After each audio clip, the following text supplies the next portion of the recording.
Okay.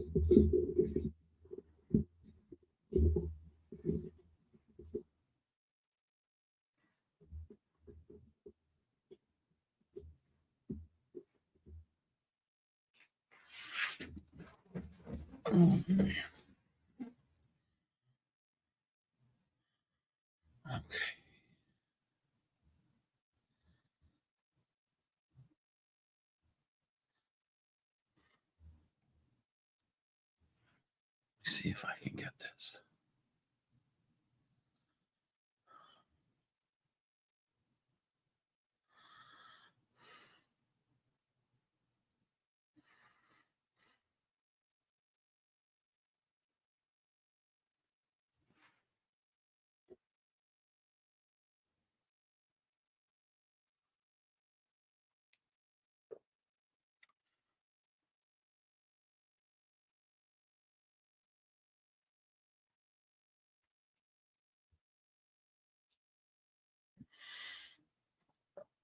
Okay.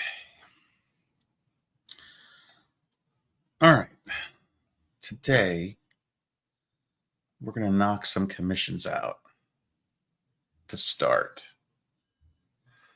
So, where did I put?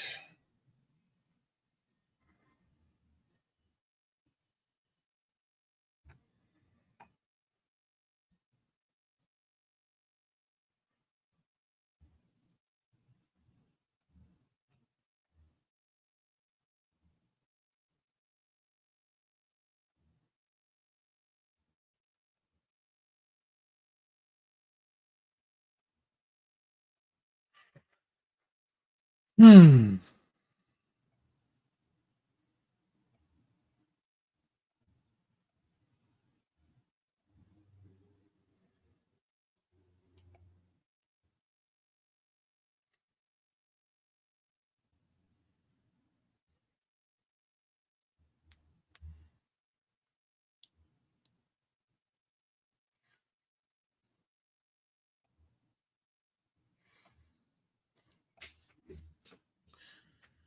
All right.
Um,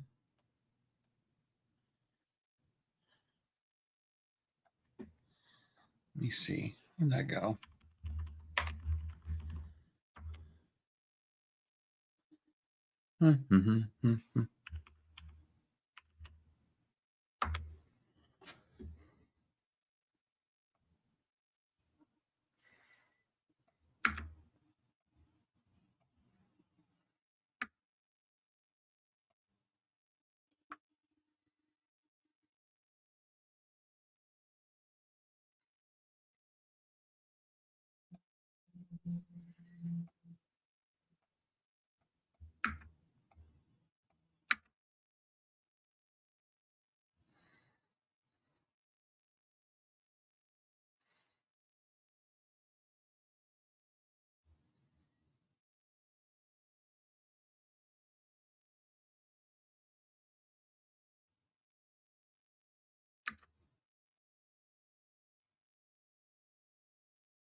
Um,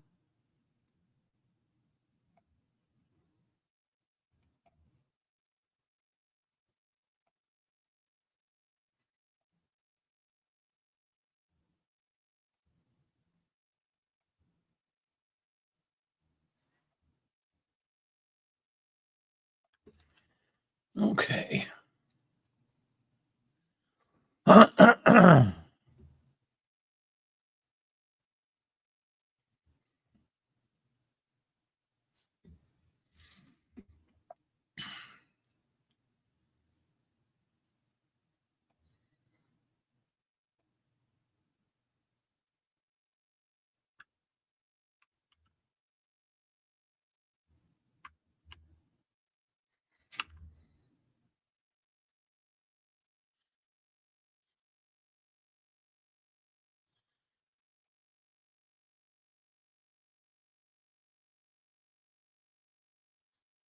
Alrighty.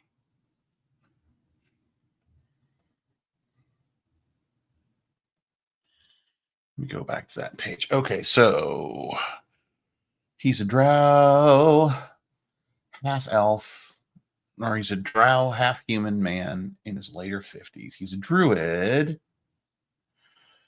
Okay. His facial hair, beard, mustache regrew. Hair is short and tousled. He's determined and wears a full hued armor a lot. Full dark hued armor a lot. Okay.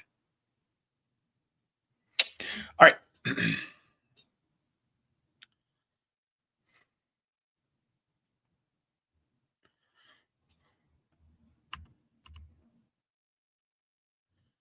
Chris, today I'm working on commissions a little bit. I'm gonna knock a couple out before I start working on the book. I'm I'm criminally behind on my commissions, so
he has tousled hair. How do I want to do this?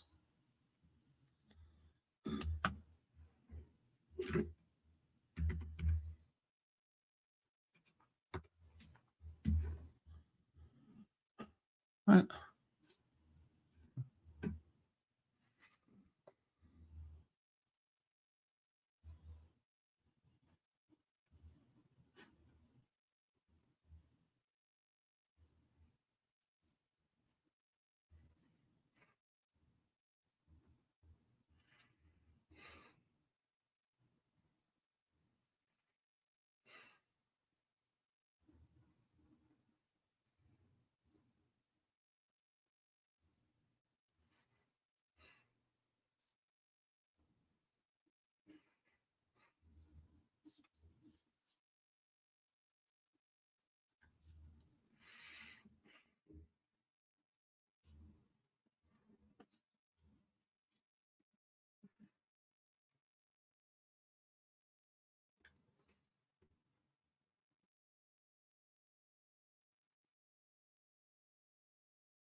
Hmm.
Okay.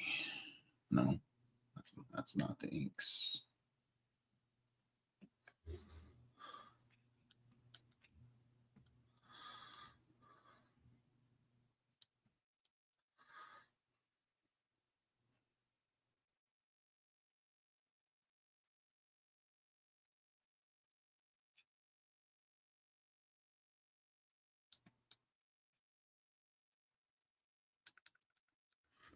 Why am I so bad with this? Why am I struggling?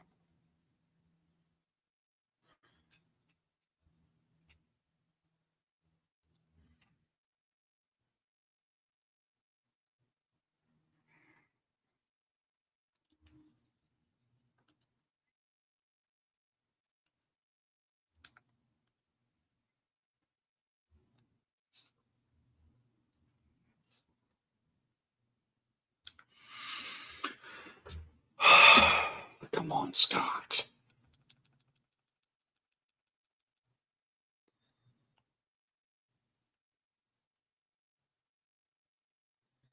I mean, for God's sakes.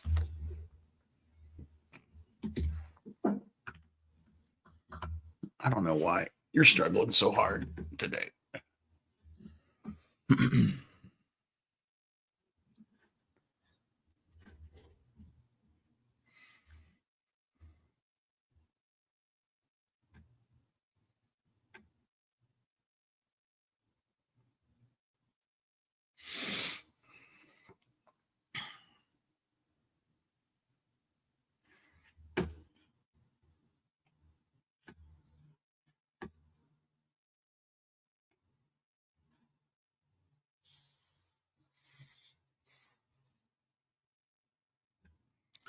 But you are, aren't you? You're struggling. All right. Let's snap out of it.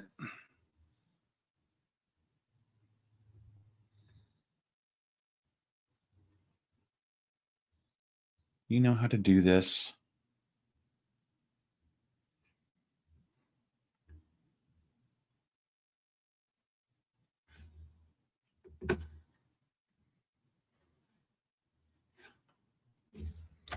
All right.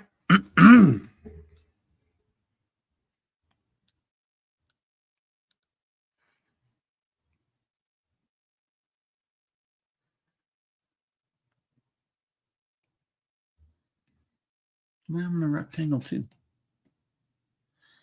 I just deleted it. Oh, that's awesome. Okay.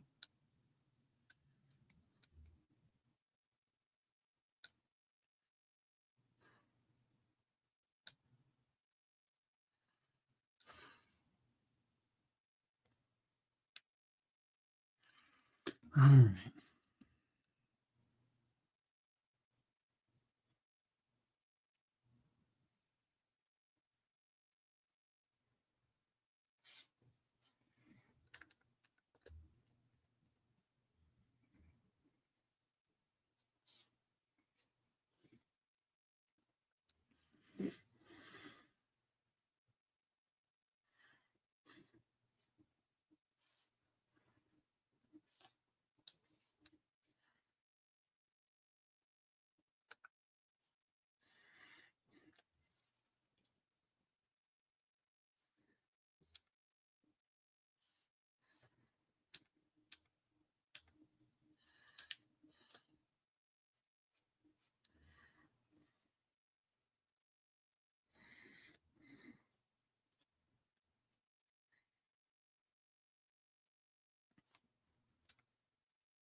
Yeah.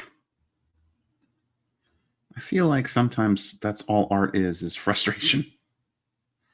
So no, I don't have a problem sharing it. I don't know what else I would share.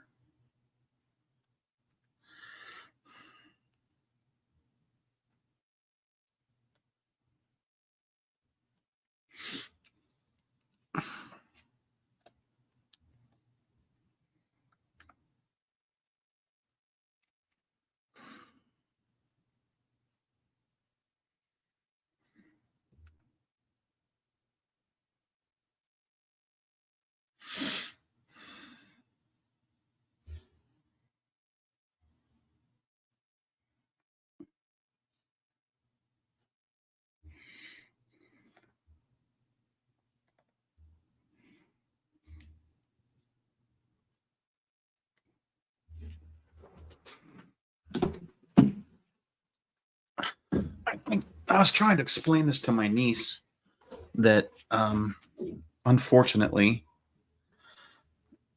the the problem with being an artist is you're always going to be unsatisfied with your work. Um, that's just a part of it. Um, but that's why you get better, um, because you look at it and you go, "Ugh, no, I can do better next time."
Oh, I'm sorry. This is a commission. So I took on some commissions when Angie lost her job because I tend to panic,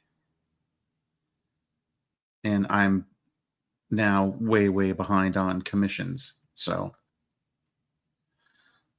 this was a I'll draw your D&D character uh,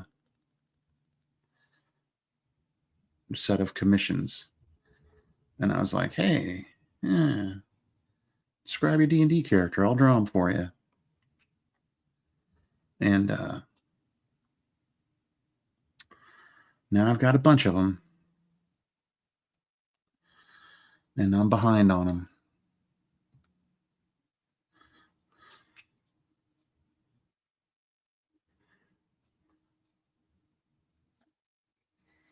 Any goals as a cartoonist for 2025? I've got a bunch of goals for 2025, a ton of them.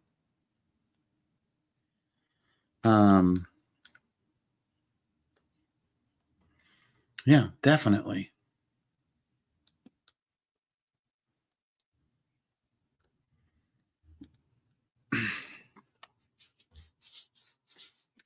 I suppose you'd like to know what they are now.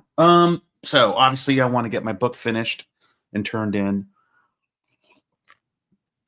That's the first thing I'm finishing. I want to start work on a couple other projects. Gonna spend a lot of time promoting my books in 2025, and I have a couple other ideas I want to kind of start developing. I want to do some more videos in 2025 that are more like helpful for other artists. I just want to do more videos on YouTube, I think. In 2025, I think it's a cool goal. We'll see. And I really want to start my podcast again. I want to get my podcast going, but I'm trying to decide what that's going to look like. So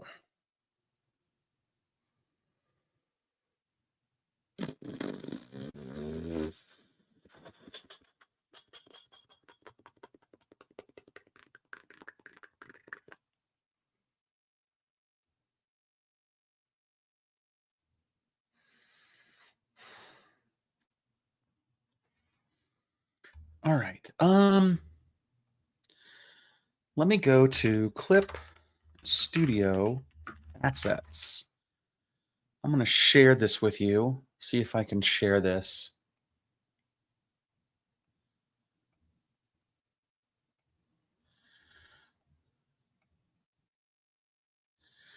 So this is the really cool thing about using Clip Studio Paint. Clip Studio has a ton of assets that are both for pay and free. So 3D models,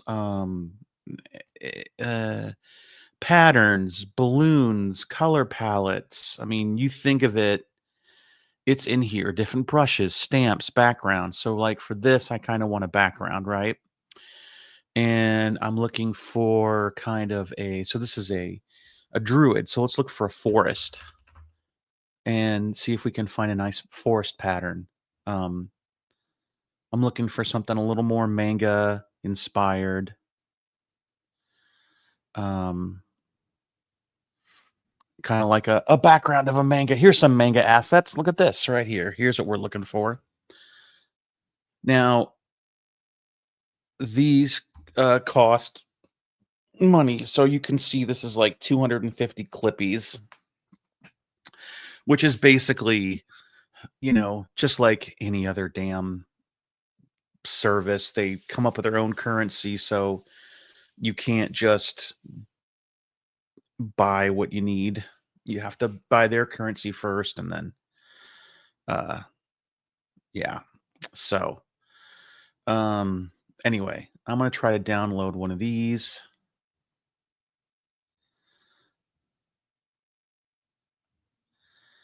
To put in the background here.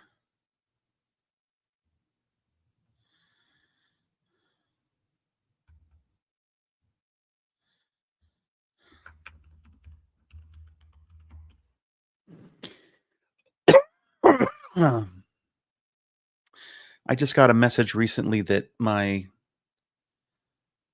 currency that I have will expire with the year, so that's good to know.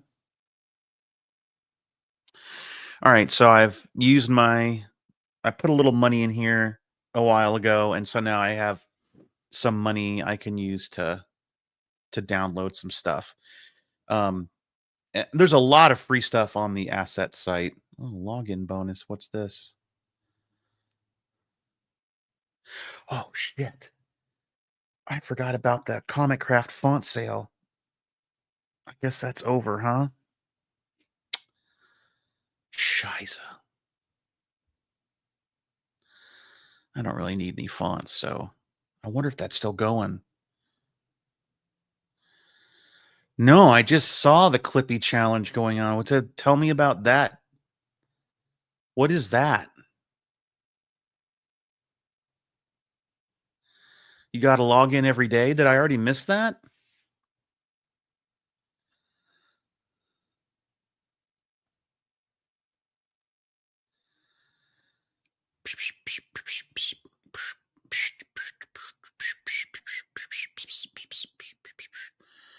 So every time you log into Clip Studio Paint, you get free Clippy. Okay, so log in every day, huh? You'll need to unlock your iPhone first. Whoa, take it easy, Siri. Which app do you want to open? Nope, none.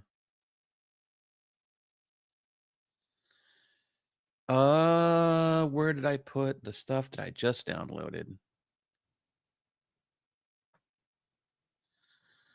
Where'd it go?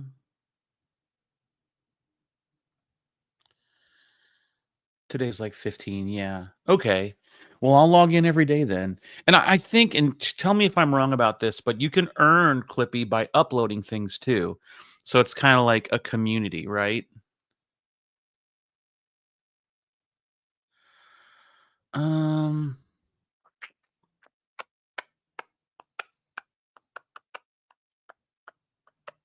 there it is. There's my stuff. Okay, so it has now showed up. So if I come over to, oh my God. If I come back over to here, now I'm going to grab my magic wand tool. I'm going to tell it to refer to multiple layers, and I'm going to grab this area. And then I'm going to select invert it, make a new layer, and fill it. Nope. I wanted to fill it white. And fill it. Oh boy. Okay. And I'm going to pull it under the inks and under the rectangle. Okay. So now I could also mask it. But so now I'm going to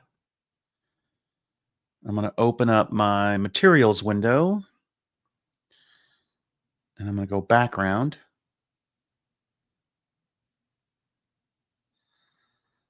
No, I might have to go downloaded. Yeah. And I can pick one of these that I just downloaded. Let me see. What do we got here? Look at that. Bam. And if I bring it down below that, it'll only show up in the non-masked area.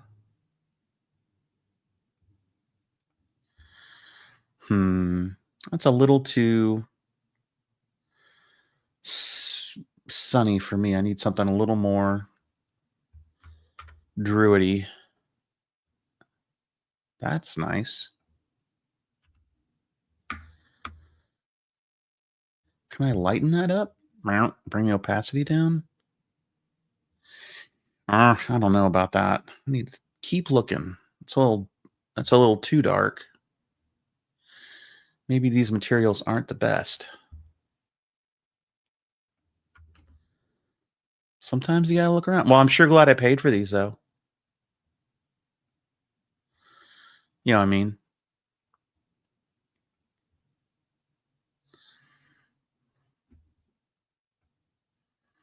Sometimes you just gotta play around. You gotta, mess around, see what works. I may not even like using this at all.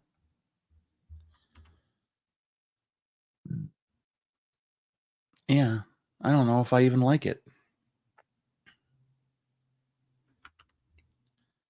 What about clouds? Look at that. That's kind of cool.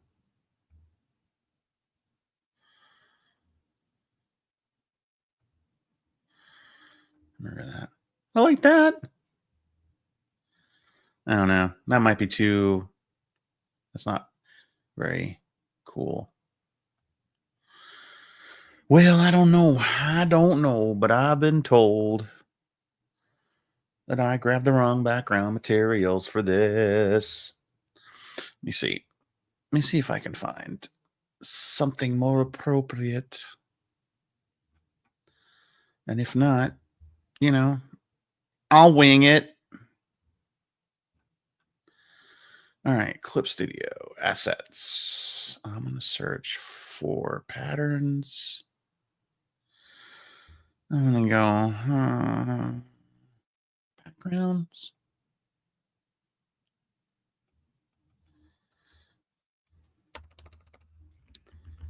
Background pattern.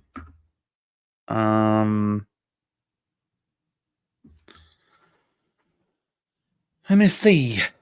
Oh, what if we type in free? Does it only give you free? Hey, look at that. All right.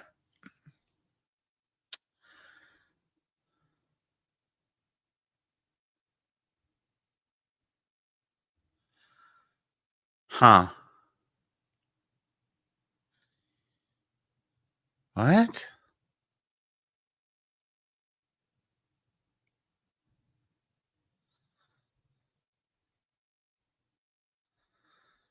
What is that? That's weird.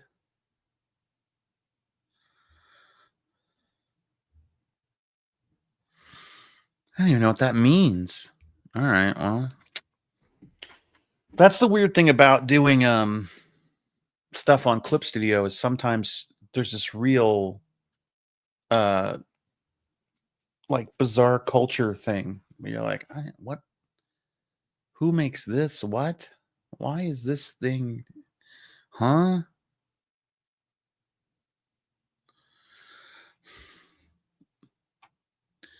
You can learn a lot about yourself on the Clip Studio assets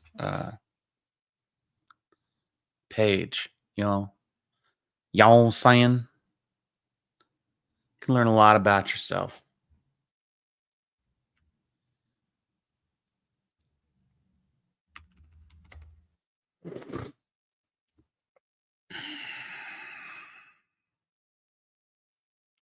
Well, I don't like any of this stuff. I guess I'm just not going to use any of it. All right, fine. All right, let's get rid of those. Boom. Okay. And then let's get rid of that and that.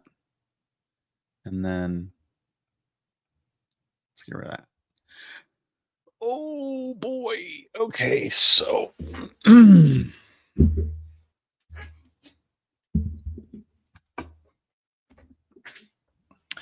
I would assume that a lot of the culture, a lot of the Clip Studio community is Japanese. Yes, that would be my assumption. For sure. Okay.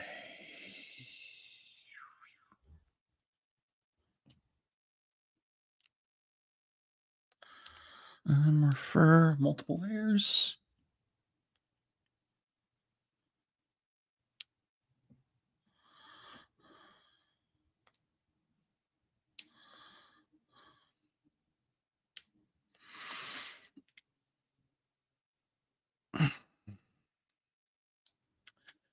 And then on this layer, I'm going to go layer tone. Oh, jeez. We were just talking about that, John.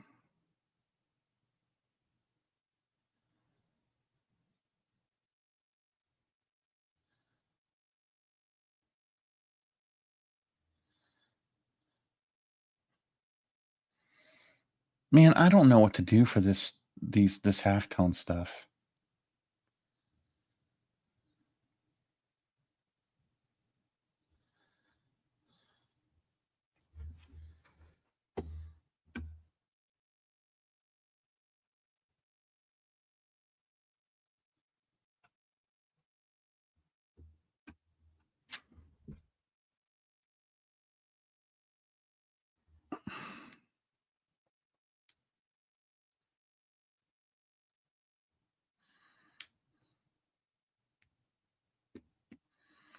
Y'all good?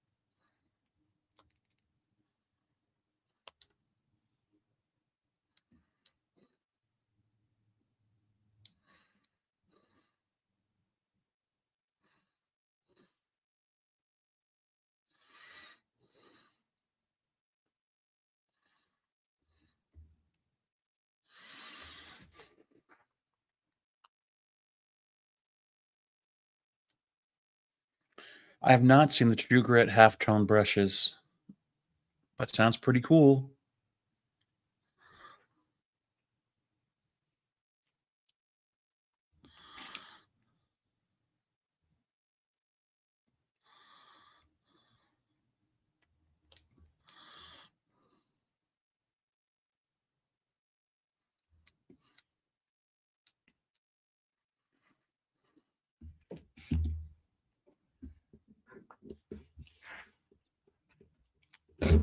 Oh boy.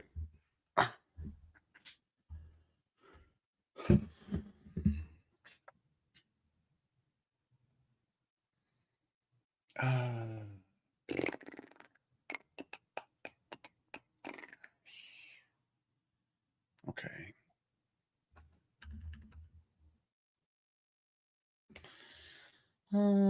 No.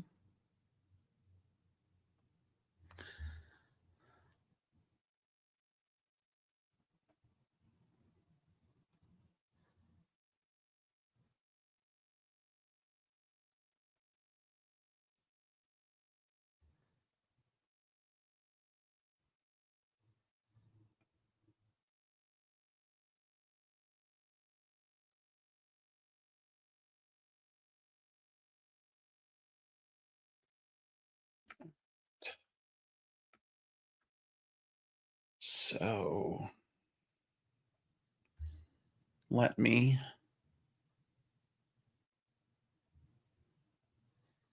send this to Hannah.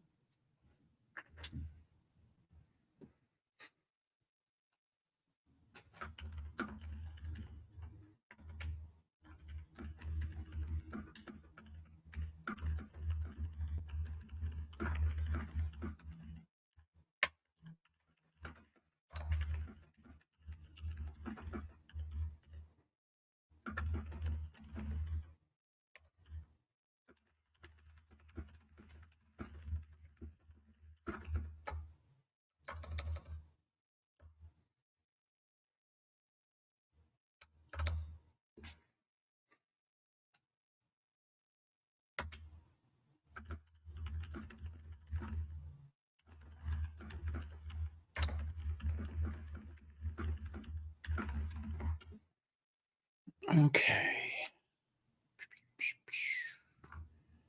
Let me grab that. Go to email.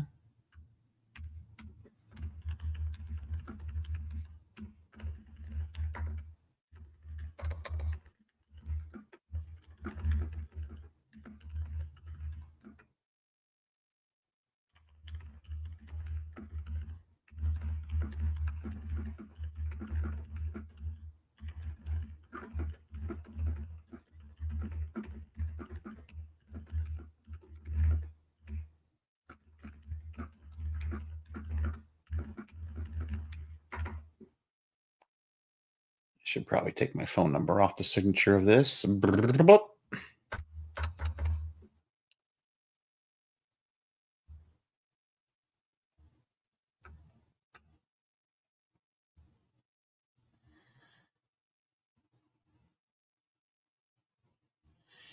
And send.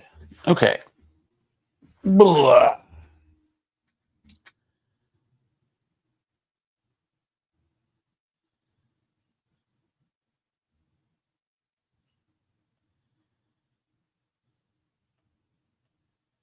Kill that. Kill those. Ba-ba-ba-ba.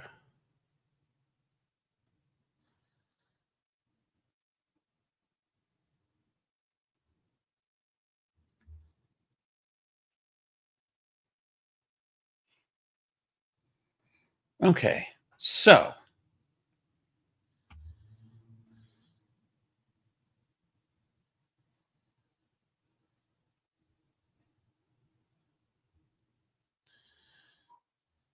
now I'm going to hide this window. Well, wait a minute.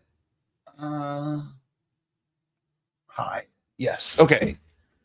So that's done. And then I need to do some background work on this. And I need to pull some copy.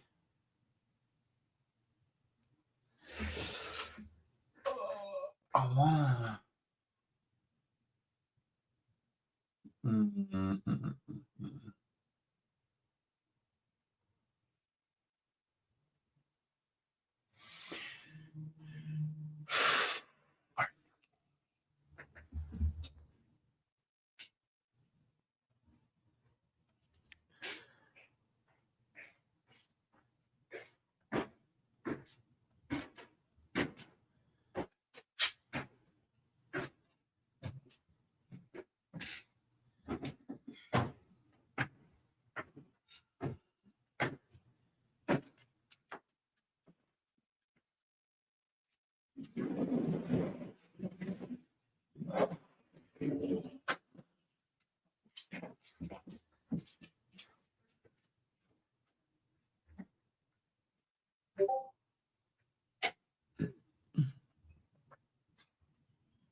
Okay.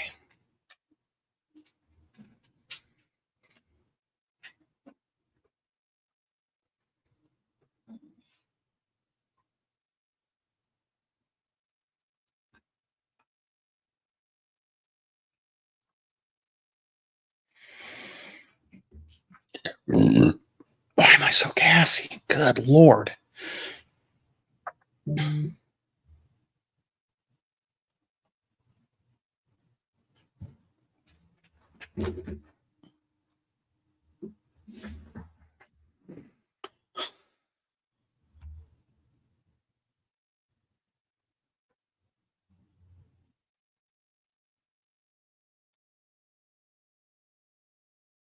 You don't make it easy, do you, Lucy?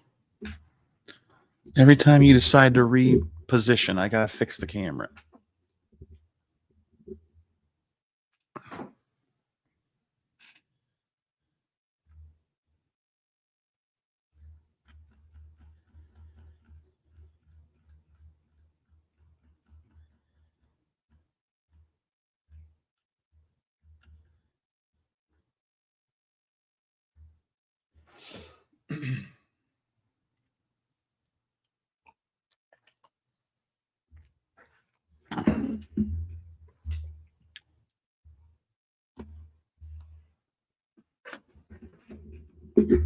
Whoa!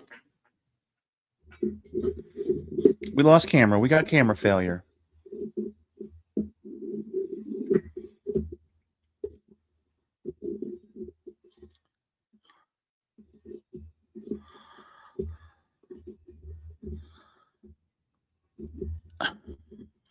This is not a good solution for a Lucy Cam. I basically have the camera set up attached to a make everybody dizzy. It's hanging on to the clamp of the microphone underneath the desk. So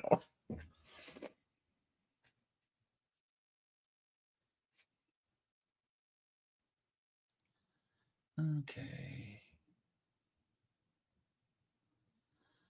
That's the string.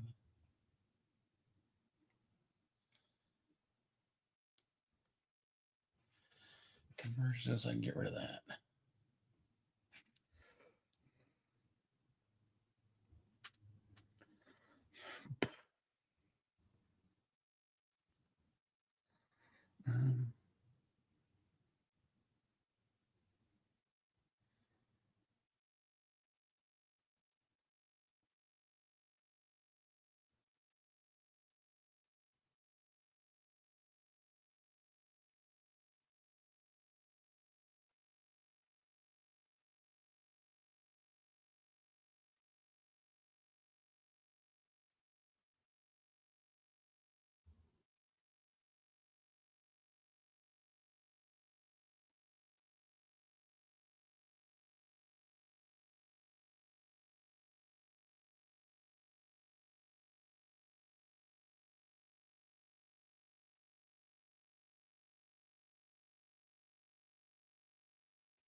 What's up, CJ?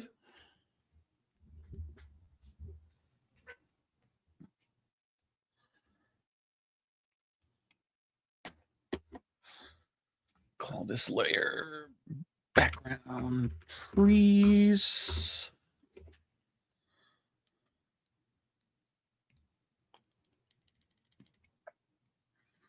That way, if my cup, ooh, what's going on?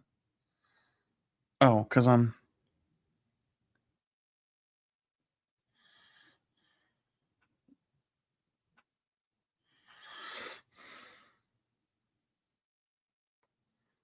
That way, if my colorists want to knock it out.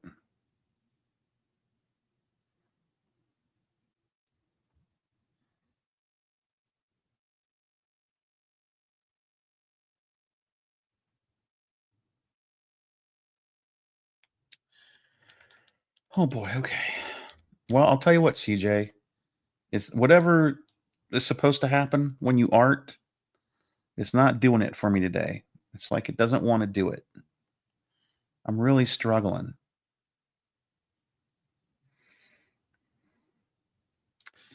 As my wife likes to say, I'm on the struggle bus.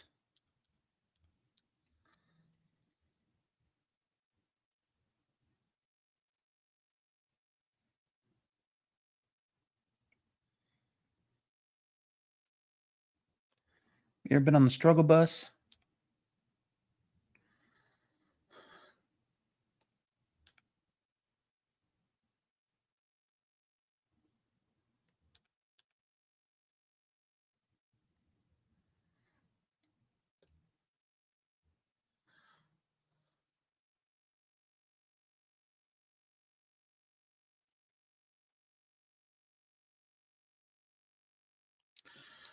That's me today.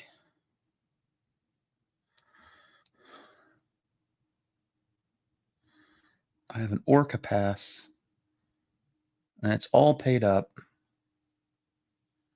and all the routes are on time for the goddamn struggle bus.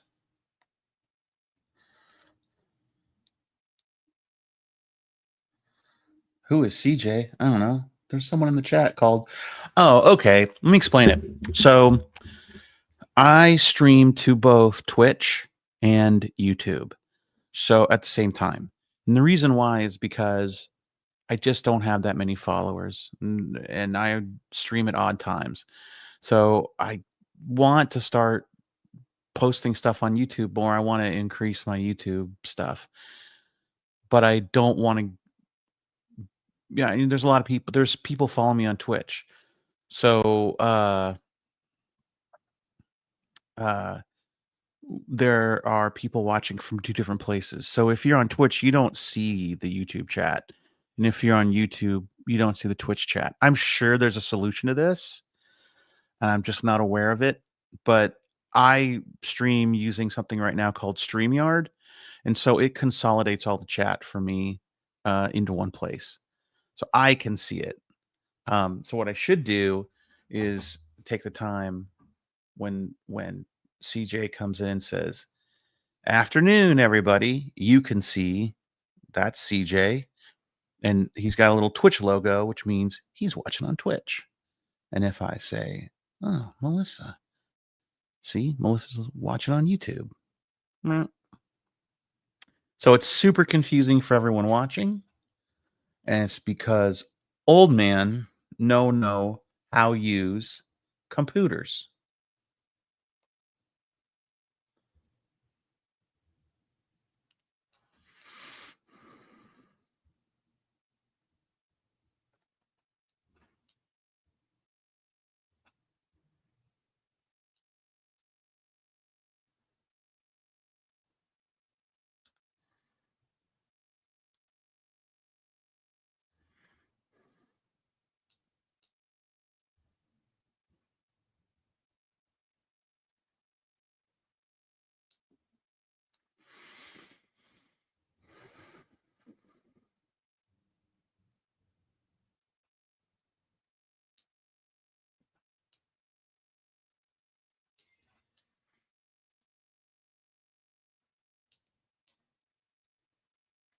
It is. It's just like an Algonquin roundtable. We're all here. What was the name of the famous socialite? She was like a flapper. She was a part of the Algonquin roundtable. What was her name?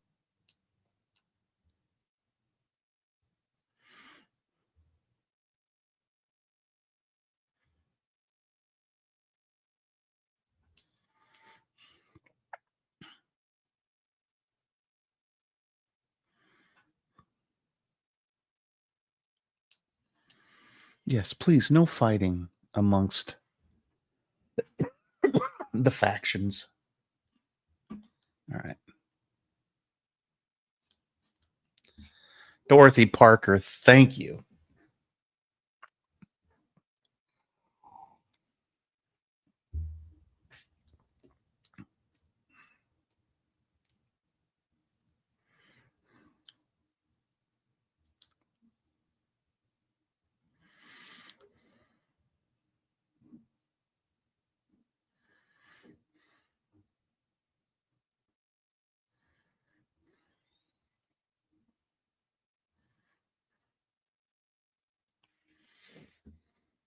Oh, what did I just do? Oh no. Oh God. What happened? Ah. Oh no. Oh no. All right. You didn't see it but I just pulled the window up in a weird way and it covered everything.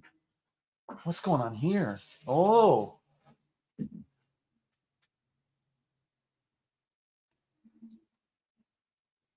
Dang. That was expertly done. I just watched the trash guy navigate his giant truck through our cul-de-sac. Pretty cool.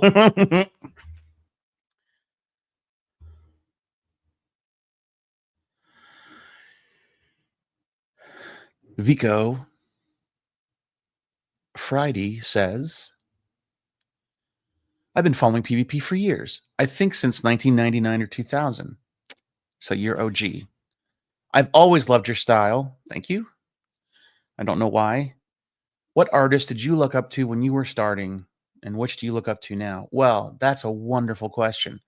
I grew up obsessed with I'm not going to say I looked up to Charles Schultz. Charles Schultz is an unobtainable goal. So I am in awe of him, and I just feel grateful that I was alive at a time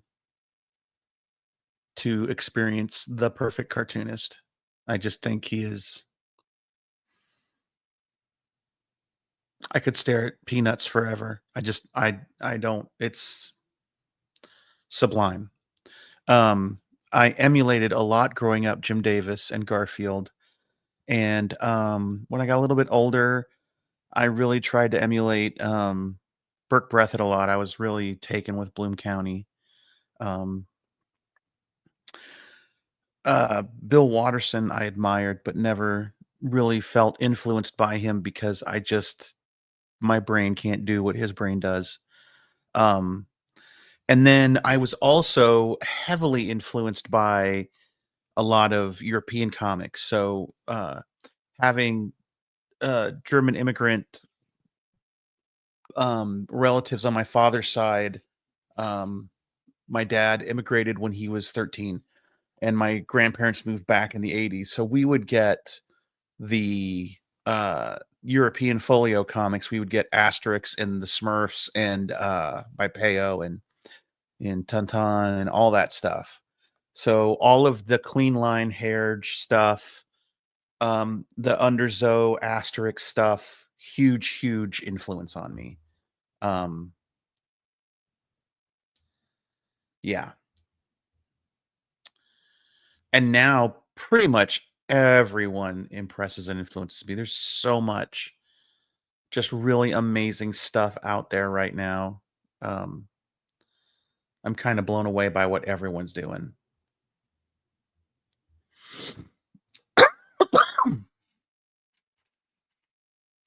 Oh yeah, definitely Jeff Smith. I can't forget Jeff. Jeff was a huge influence on me directly. I got to speak with Jeff and when he was on tour one time. So huge influence on me.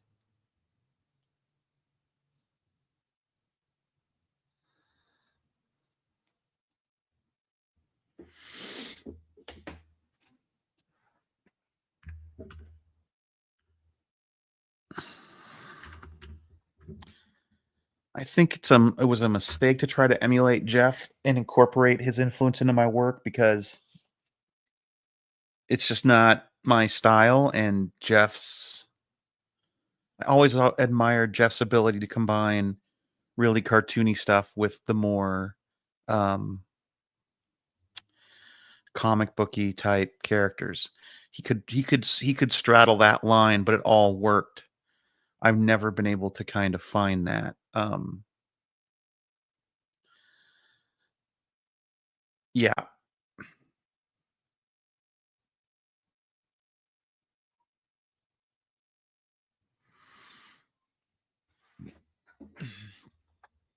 Well, he's got a Kickstarter going right now. I think it just finished actually because he's doing a new one volume of it. So you'll have that available to you soon. All right, here we go.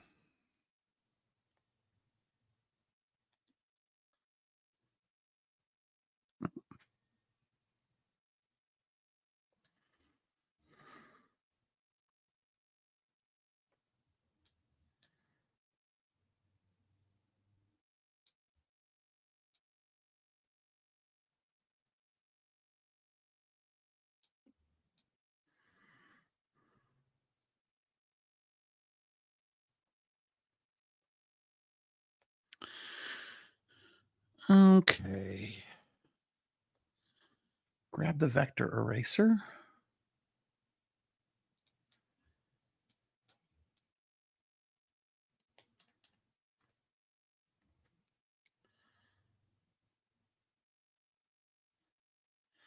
I mean, there are a million influences on me that I probably don't even think about. So it would be hard for me to list them because I consume so much and everything gets absorbed, even if you don't think about it.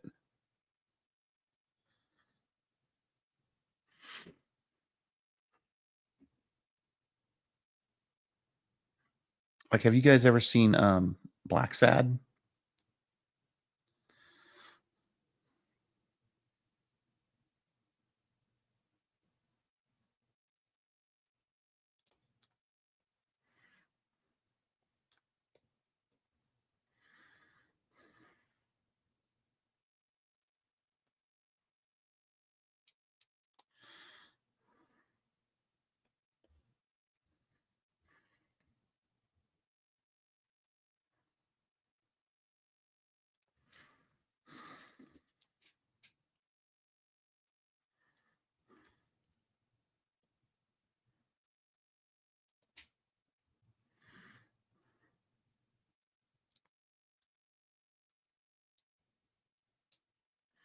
It's because it's not a furry comic.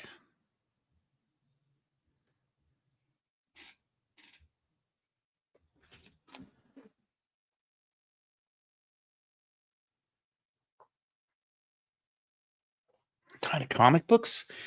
Well, like from 79 on, I was reading Byrne and Claremont's X-Men. I was a big Marvelite. The first comic I ever collected was Alpha Flight, so I was huge into Byrne. I collected a lot of independent comics in the 80s. When I first found my first comic book shop that wasn't buying comics at Walden Books, I started buying all the 80s indies. Anything from Kamiko. I read Grendel, I read Elementals, all the Robotech stuff, Johnny Quest, all the stuff that Kamiko put out. Southern Knights, Mutant Ninja Turtles, X Mutants. There's just a million.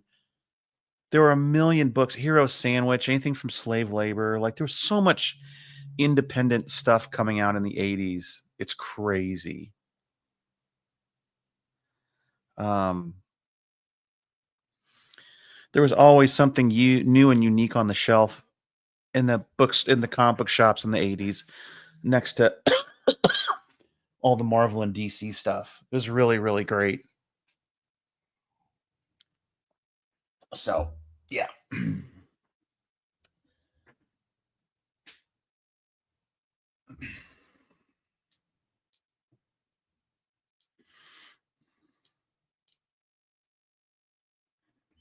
Yeah, I gotta tell you, I miss, if I think of all the stores from the 80s and stuff that we used to frequent, I miss hanging out in record stores and I miss hanging out in Walden Books.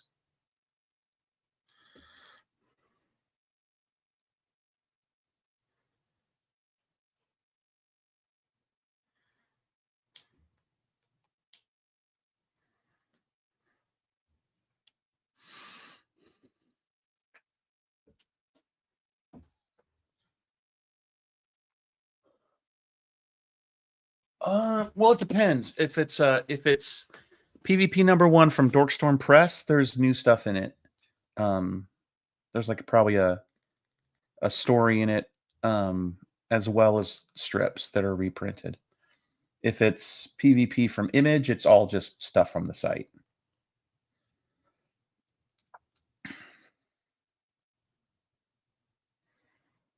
Collected. Although, if it's issue #1, then there's a good chance I redrew a bunch of it, so it's like a little different from the site.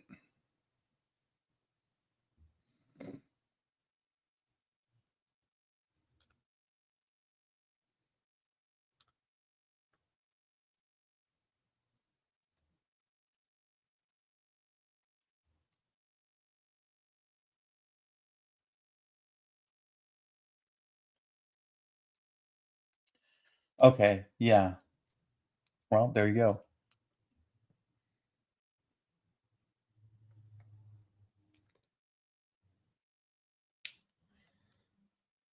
It's got the Frank Cho cover.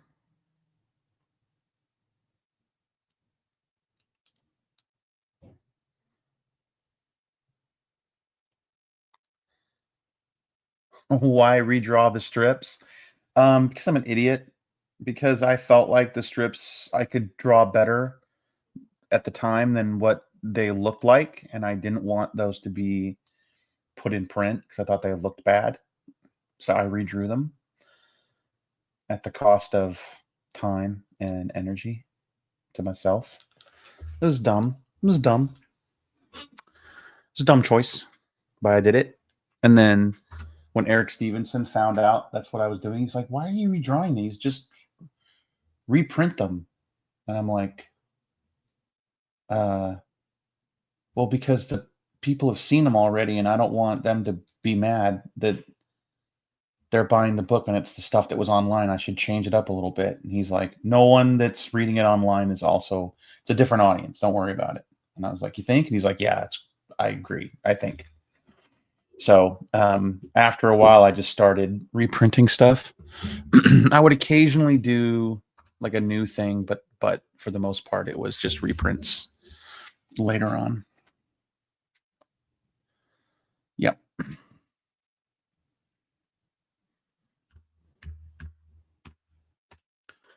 I mean, I had an Image comic, and it was like, this is my one chance to have an Image comic, and you want me to put strips in there that I hate looking at. And it felt like it was an opportunity I was blowing, that I should do something really cool and not just take these dumb strips that I threw up on the web, you know, and put them in the book with the eye on it. And yeah, it's imposter syndrome for you, rearing its ugly head.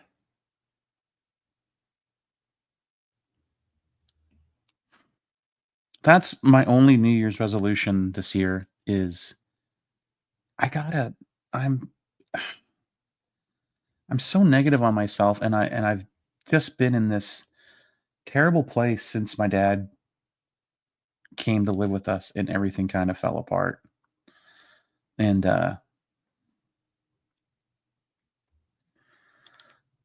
I got to tell you guys, it's just this dumb thing. I'm just having this hard time getting over it. Like um this weekend, um we were playing Marvel Rivals, and one of the people we play Marvel Rivals with was my niece's teacher. He uh he taught her up until like 6th grade.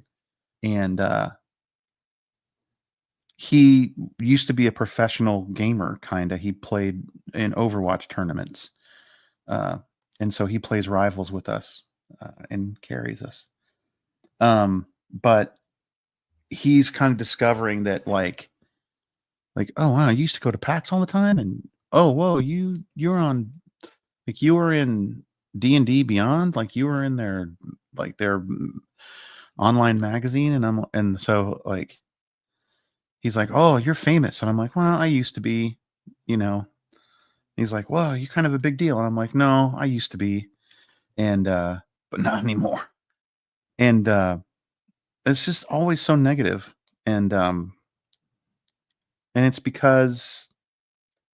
all because the business I had did not survive the 1-2 punch of becoming Papa's primary caregiver and COVID. And so that whole business I had, the business side of what I built, like, it's not like I don't cartoon anymore or that I can't sit down and draw, but the whole business side of it is gone. And the the people I had working with me and all that stuff, um, you know, it got killed. Um, I lost it. And so,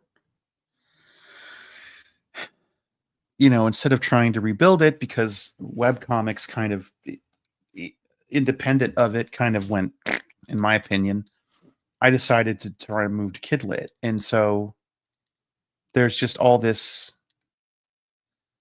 um, guilt around it. First of all, like, there's a part of me that's like, I should just get a job. Like, I did this as long as it lasted, and now it didn't, and now I'm just being irresponsible. Because, like, when PvP was a business, it generated an income for me, and it's not now. I don't really generate an income right now. This is Doing Kidlit is like at the beginning of my career, where it was like, why do you do a daily comic strip? You're not really making any money off of it. It's like, well, it will, though. I'm investing in myself. It's that building phase. And it's like, that's kind of cool when you're in your 20s, but when you're in your 50s and you have a mortgage, and you should probably be responsible, it doesn't seem as cool. It feels irresponsible to me. And so I feel like,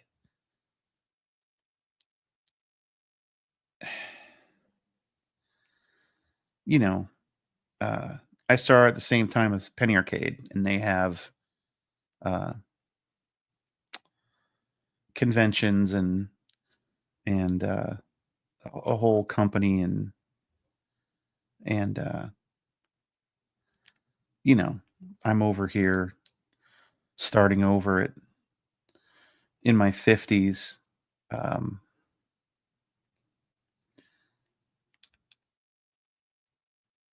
And the little thing I had built is gone, you know. Didn't make it. I don't regret taking care of my pops at all. I'm so glad I did it, and I have that time with him.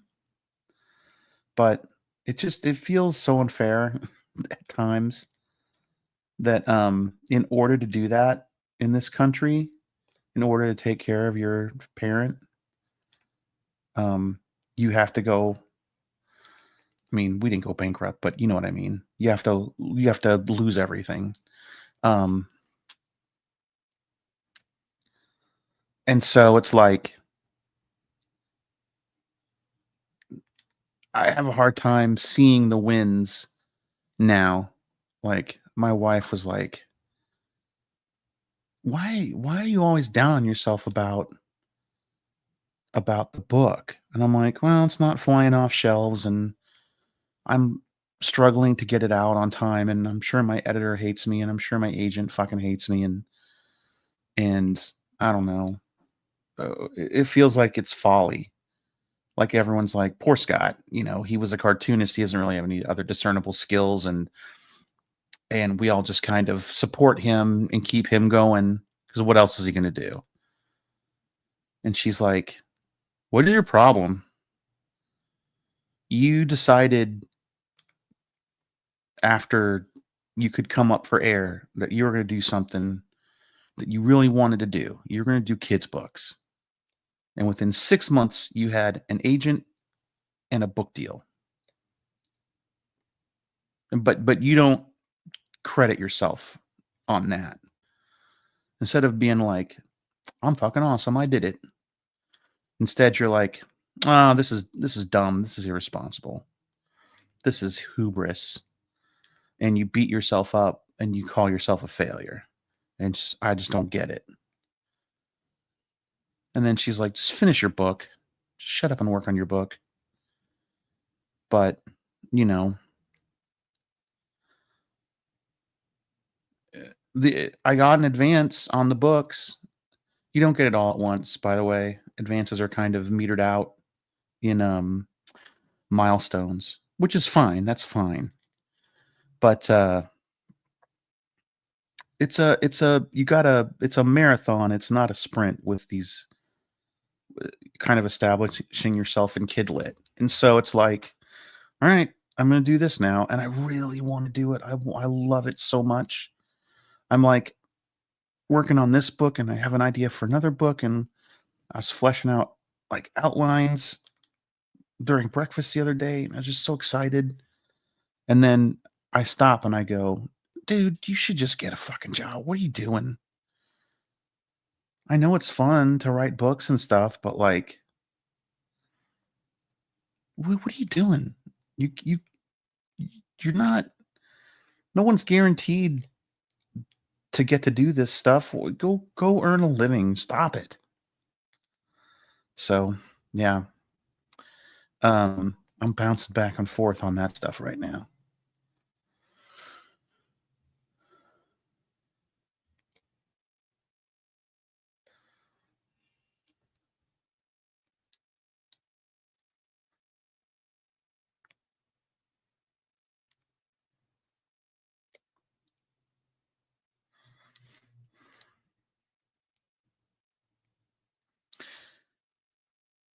So yeah, I have a lot of enablers. Even the people that I think are going to like try to talk me out of it. Like I was talking to our financial planner.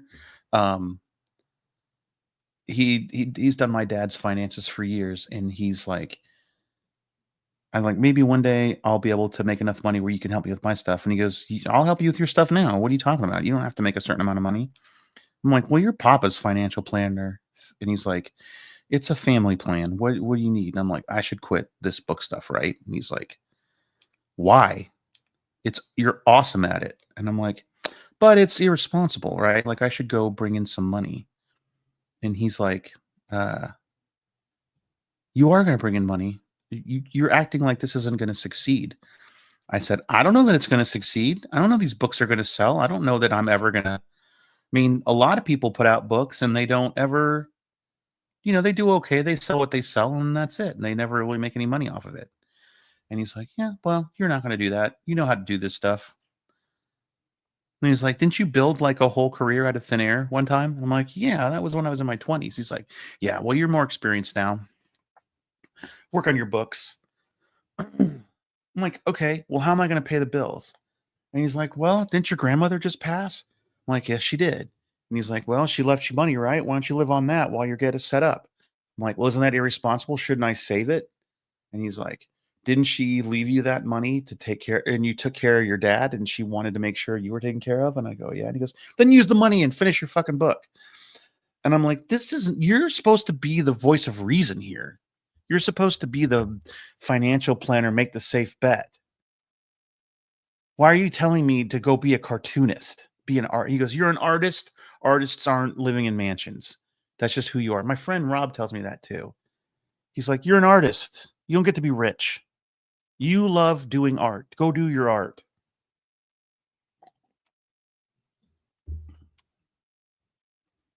But like, it's everything. Like even the other day, someone on here, I think it was Melissa. She said something about me being handsome, and it knocked me for a loop for the rest of the day.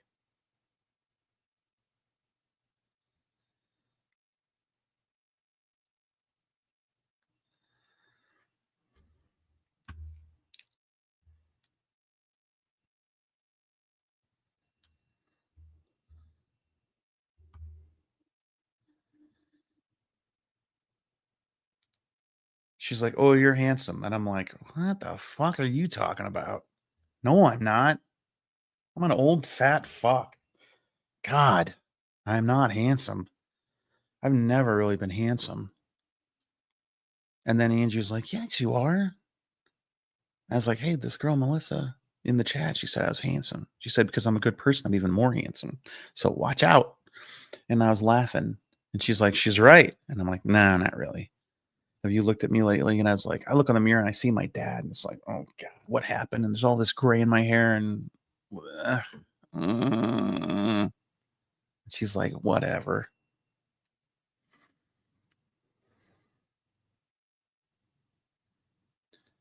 Yeah. Why do we do that to ourselves? 2025, man, is the year I'm done with that shit. Like, there's no good that comes out of that negative type of thought.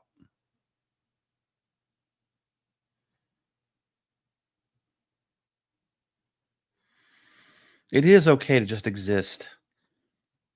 Like, don't you feel like 2025 is the year that everyone just kind of like pulls back into their communities and just starts taking care of their own corners, right?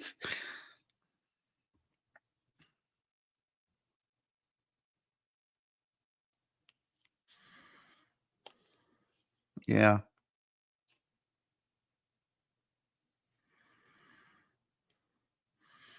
My buddy wants me to sell my house because when we bought it, things weren't crazy here in Seattle and it was like $370,000. And now the house is worth like, if you go by Redfin or Zillow, it's like 1.3. I could never afford to buy this house now. And he's like, sell it, pocket the money, move back to West Des Moines, hang out with me. You can live in my house. You and Angie and the dogs live in our basement for 6 months. Get on your feet, get a job, buy a place, pay off all your debt. You're immediately solvent. And it's like, there's a part of me that's like, I kind of want to go be an old guy in West Des Moines, make comics. I'll turn West Des Moines into the independent comma mecca of the country.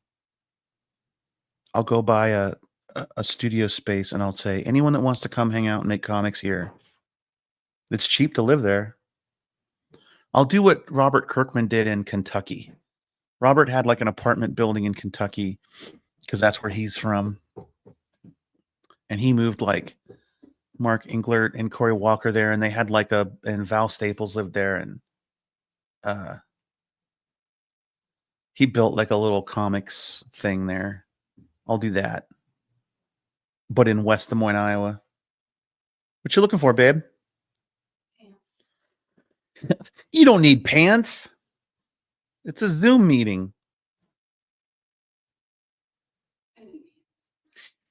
If God, I love your gray hair. Thanks. I do, baby. You're so beautiful. I'm glad you think so, honey. Thank you. I can't believe we got so old. Just what I want to hear. But it's what we wanted to do, right? That was the theory. That was the You proposal. were young and dumb. What did you know about getting old?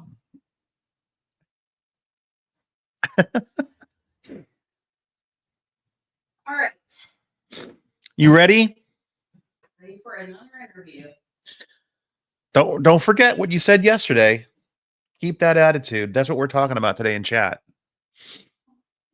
What? New attitudes? The bad attitudes that we use to. Sabotage yourself? Yes. Yeah. We do that.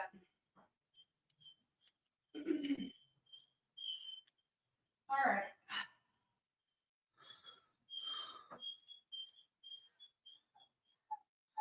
I love you. What is the matter, Charlie? Well, I break my foot. Therefore, I'm not- Oh, he thinks you're leaving. I'm not leaving, buddy. Why are you putting on outside clothes, mother? Oh no! Trying to figure out what that's from. I know where it's from. Okay. The chat doesn't, but I do. You just officer and a gentleman me. Why do you have to? Because I got nowhere else to go. I got nowhere else to go. When he finds his buddy has hung himself in that movie, that was the first movie I saw something like that in. It freaked me out. All right. You ready? I'm ready. Jesuit College, here I come. Jesuits, they don't believe in birthdays or the day that Jesus was born. Jehovah. Oh, that's Jehovah. What's a Jesuit? I don't know. They don't believe in birthdays. Oh, the Jesus was born. There was a guy at ASI that was a Jehovah, right? He was in assembly. He was like way in the back. They did all the big signs. There were two guys that did all of the big giant signs, not like little The signs. metal fab? They did all the big installs. If it was a big sign, like on the outside of a building, they did that. It might have been Metal Fab, There's metal. but it was like two cap wearing good old boys. They That's the ran it. metal department. Yeah. Yes. And one of them was a Jehovah's Witness because he was like, we don't celebrate birthdays. And the 25th isn't when Jesus was really born. And Which is true. yeah, but it's also not what he believes in. It's also not true that he's the son of God and that he was white. Okay. We're not getting into that right now. Okay. All right. Yeah, you don't need that for this interview. Jesus Christ, man. Come on. Just start thinking about what you can do to combat racism and Different companies. oh, The Christians don't care about well, Lucy, what do you say, huh? my phone. What do you say, Lucy? Charles. Lucy, why am I so gassy today? All I had yesterday was ham and zucchini. What else did I have? What did I have for lunch? Just a Sammy. Just a Sammy and some chirps. What's made me so gassy? Happy New Year, Pitbull. I'm a big fan of your music. Does zucchini make you gassy? Angie made zucchini last night.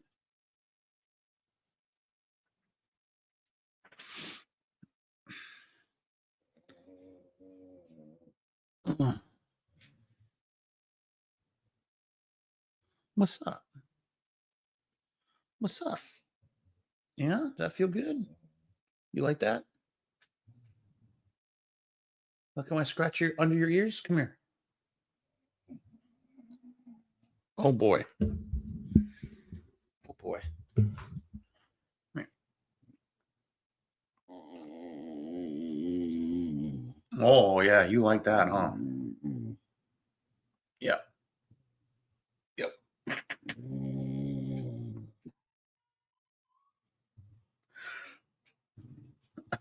Oh.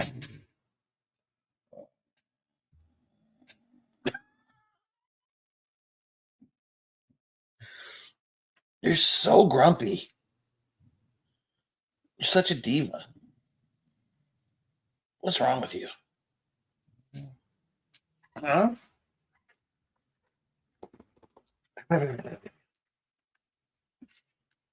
What? I just have to keep petting you? I gotta draw, kid. I gotta draw. I can't pet you and draw. These ears are beautiful. I love what you've done with your ears. I love your leathers. These little floppy leathers. You're such a floppy girl. You're such a floppy girl. Look at these jowls. Look at these lips. Oh, so flippy floppy. Flip, flip, flippity flop. Flip, flip, flop. Burst at him. I have the extra skin of another dog. I have 2 dogs worth of skin. I'm a wrinkly girl. I'm a wrinkle. Hey! Hey! Charlie! I can see you.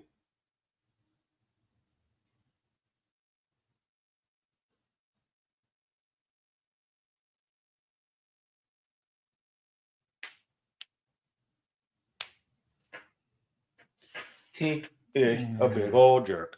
He's trying to get stuff off the table. Now I gotta pee. You should probably go pee too, huh, Lucy? Do we need to take a little, like a bio break? Do I need to put up a be back soon sign? Huh? Huh? Does Lucy gotta go piddle? Okay, hold on. I will write. There's this. B. Right. Back. Smiley face, promise. Okay. Oh, no.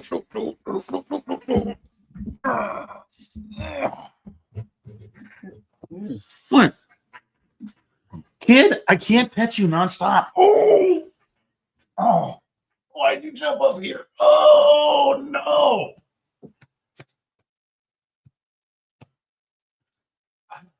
You're too heavy. You're too chunky. That's my crotch. Your foot's right in my crotch. No, I need that for crotch things. Oh, God, please move that foot. Oh, you can't do that, kid. You can't. Not in my tenders. Don't wag your tail with that.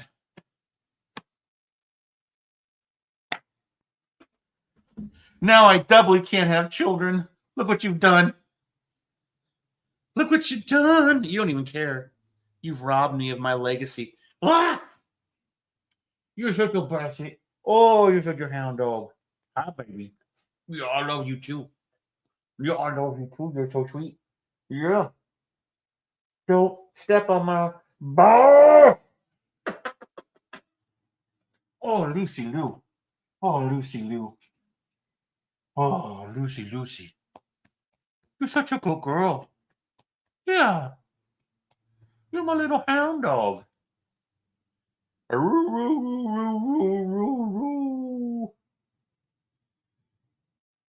Yeah. Okay. Let's go potty. Come on. You gotta be quiet because your mom's gonna be in an interview now. All right, let's go.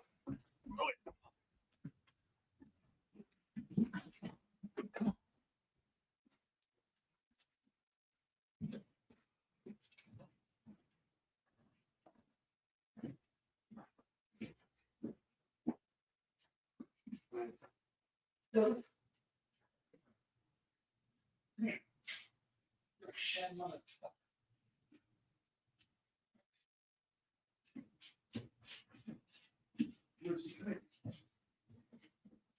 Lucy, come here. Come on. Go by. Go by.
You shed a lot, dude.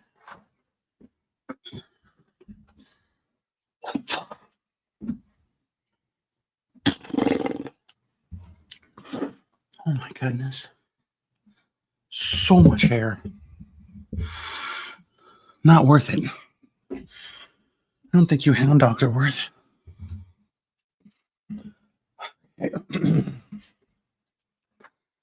All right, here we go, guys.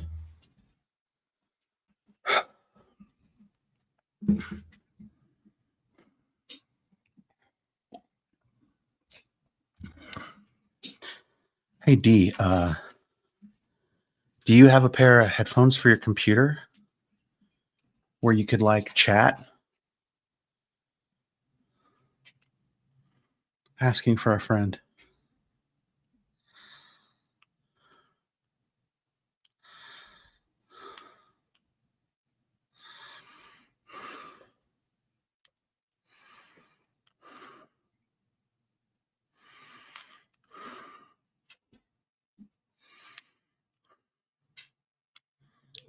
Lay down, Lucy. Shut up.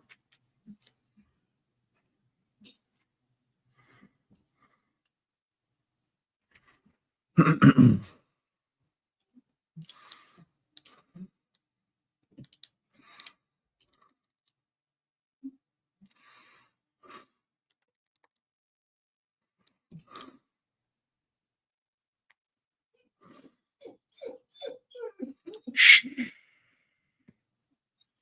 Hush.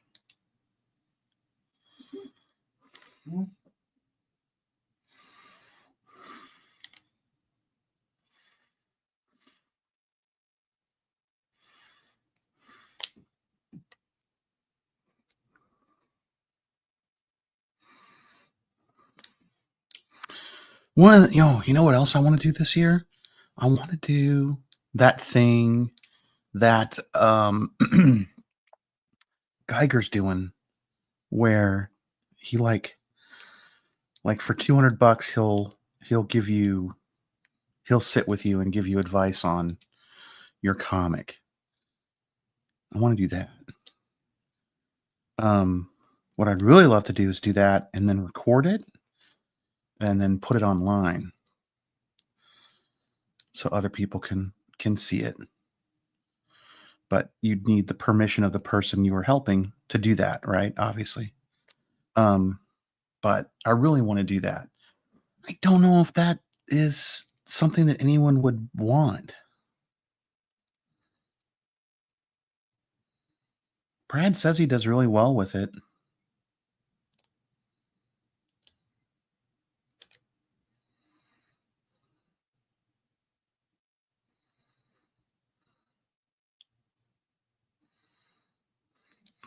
Oh, that's fine, D. One day we'll when you get a chance, we'll talk. It's been so long.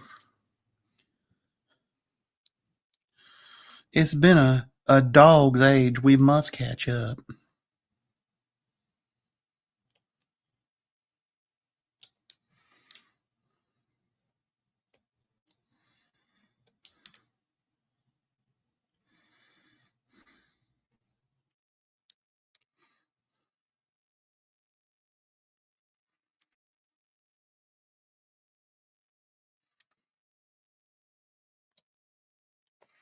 You see, friends, D and I, we're what the kids call the OG. Yeah? We fought the webcomics wars for you. Okay? We self-published floppy comics. We crawled so that you may walk and run. Tell them, D.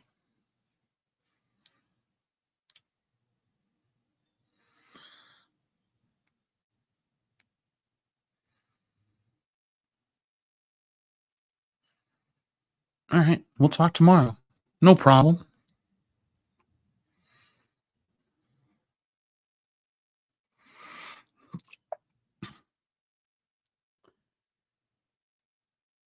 Yeah, see, D's got the scars. D's still publishing floppies.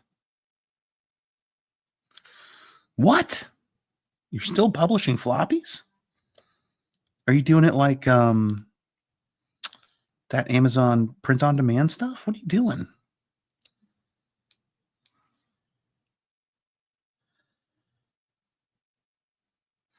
Was PvP my first comic strip? I mean, the first comic strip anybody saw. I had comic strips that I did like in college and in my house. But yeah. For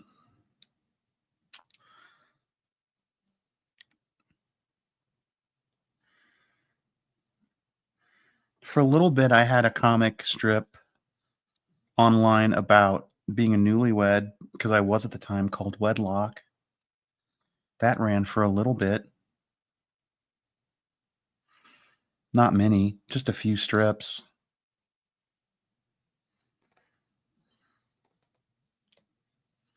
No.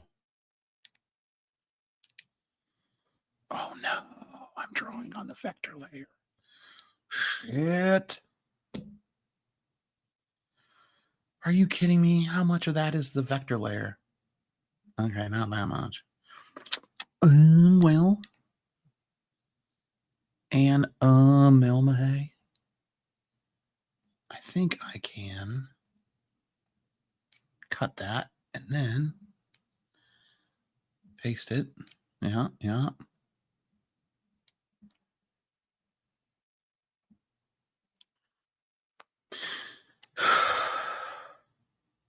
Okay, yeah, cool.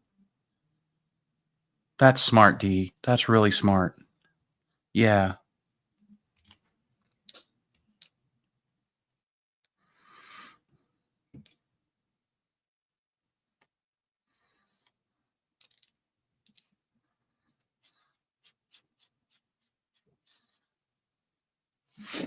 flattened it. Dee used to do a comic called Dandy and Company that was really fun.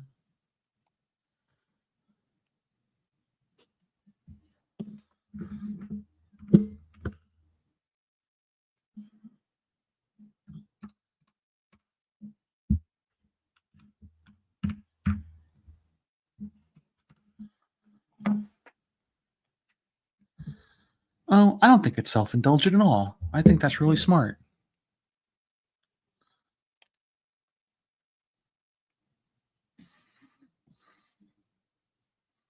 I bet it's a ton of fun for everyone to get a physical copy of that stuff.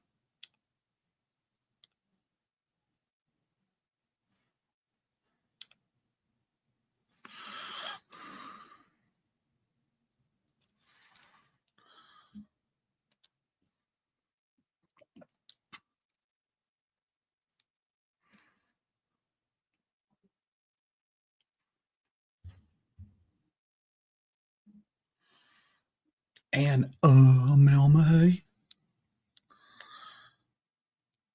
cause I like you and you like me and we like all the same.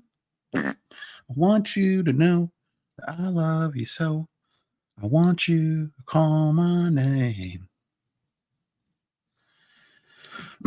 Yeah, yesterday, guys. I don't know if anyone was here on the last stream, but yesterday I outlined my first draft of Kai Jr., and I'm so excited. It's such a good idea. I'm pumped.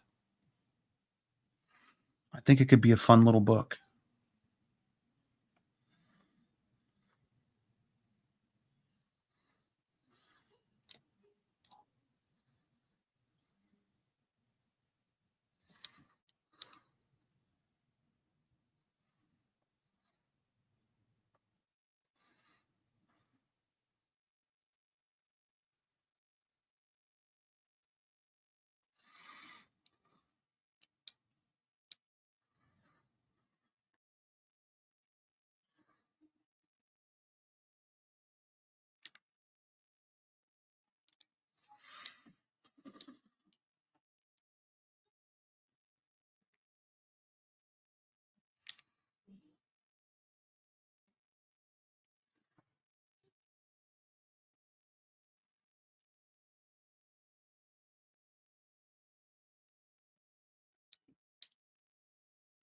Yeah, what if your dad was like, what if your dad was the most famous kaiju ever? He's like, he's Godzilla, he's king of the monsters. And all he cares about is one day you're going to take his place, right? You're going to be the next kaiju. And you don't want to do that stuff. You don't care. Not into it. You don't want to go on rampages.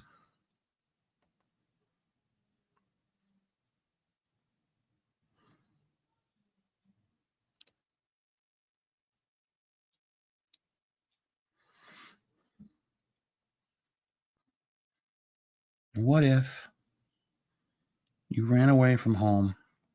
You ran away from Monster Island.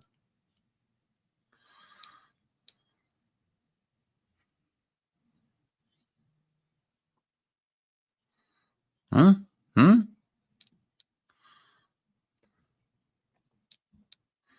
It needs work. But I like what I got, so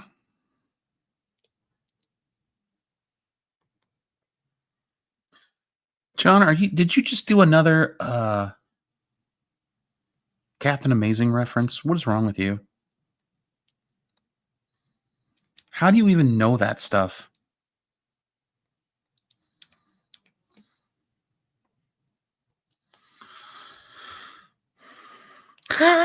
Yeah, it's way more viable than a book called Bad Dragon.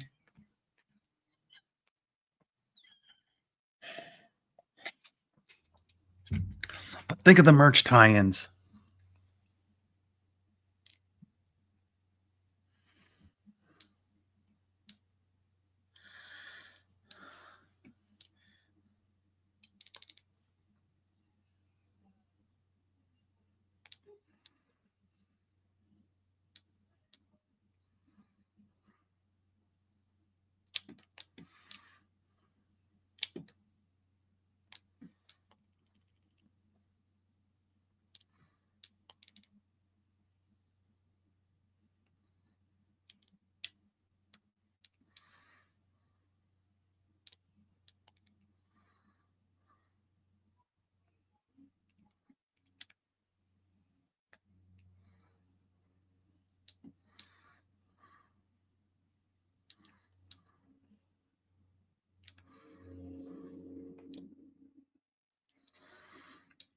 I'm still trying to work out the conflict with the kid and his dad. What it is the kid wants to do. Like what he doesn't want to be his dad for sure, but I don't really know why. Um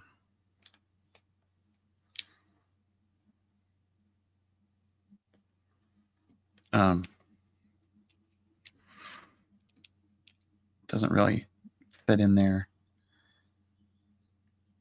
And okay, so like there's Monster Island, right where all the monsters are. And then there's like Neo Seattle or whatever, the city across the water. And that's where the monsters always attack. And the city is protected by like a Sentai team, right? Or like a Ultraman type protector. And so the kid gets in a big fight with his dad and like runs away, and he goes he swims away and swims over to Neo Seattle or whatever we're going to call it, right? And he doesn't really fit in there either. Like he's knocking over buildings, or not really knocking over buildings. He's not big enough, but he's like, he's just too big. He doesn't really fit there. And then everyone freaks out because there's a monster. And then the Ultraman type character shows up and he's like, hey, you can't be here. I got to send you back to Monster Island. He's like, please don't. My dad and I are in a big fight, blah, blah, blah. I don't want to go back. And then he's like, okay, you can stay, but then you got to join the Super Sentai team. Like, you got to help me and I'll train you. You can't just be a monster in the city. So he like trains the kid to like be helpful. Like they stop a volcano from hurting his city, and he teaches the kid to be like a good kid, like to help, to basically do what he does. And then when a monster comes over to attack, which happens on the reg, now the kid's got to fight the monster as like, I'm picturing this little kaiju, but like dressed up in an Ultraman suit, right? Like he's wearing the Power Ranger jumpsuit, but he's like a little Godzilla. And then like he's been trained well. There'll be a training montage. And I think there should be a segment where like maybe I think it would be a good idea to have a segment where like he tries to like take out the Super Sentai guy to impress his dad. These are the parts I'm still working on. Just because it would be fun seeing him try and fail. And then eventually the Super Sentai guy's like, I'm sending you home. Like, you're going home. He's like, no, you can't send me home. I can't go home as a failure to my dad. Please, please. And so, like, he's like, all right, but then you got to help me fix the damage you did. So, and then he joins the team and he's like really good at it and he's proud of it. And then a monster comes over and he beats up the monster, and the monster's like, what are you doing? You're a monster. You shouldn't be on this team. And then he's like, get out of here. And the monster goes back and tells his dad, like, your kid is a part of Super Sentai Team 7 and he just kicked my butt.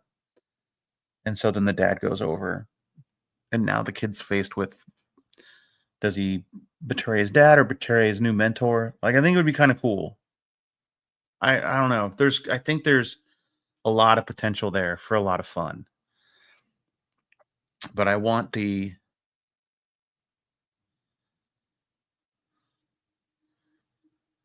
want to know what the main conflict is. Does he, either the conflict is he doesn't want to be like his dad, or he does and he's just not good at it. And they're like, man, this isn't for you, right?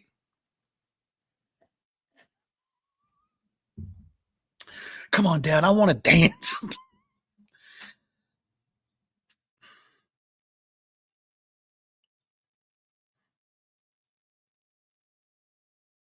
Like, I was also thinking, like, I was toying with the idea of like, he's got an older brother, right? That's like super good at it. And his older brother's the heir apparent.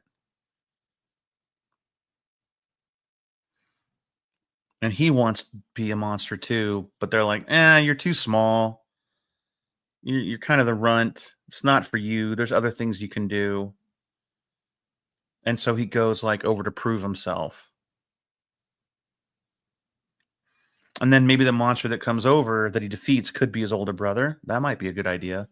So I'm playing with ideas still. I feel like you gotta nail the central core of the stuff. Right? Like, I know how it begins. I definitely know how it ends, and I have some fun bits in the middle, I'm sure of. But there needs to be that one piece, that cohesive piece. And you've got to roll it around in your head until you find it.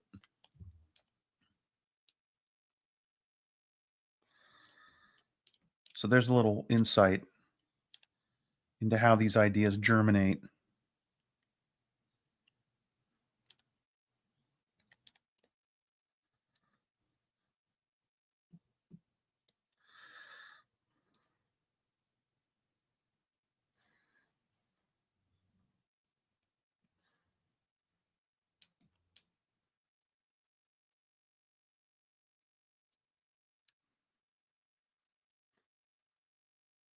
I think when his dad shows up, he's like freaking out, and then the Ultraman guy's like, "You stay here. This is too big for you. I'll deal with him." Like, and then like this guy that's training Kai Jr., he and his dad are nemesises. Like, they've been fighting forever. And so, like, I pictured it ending with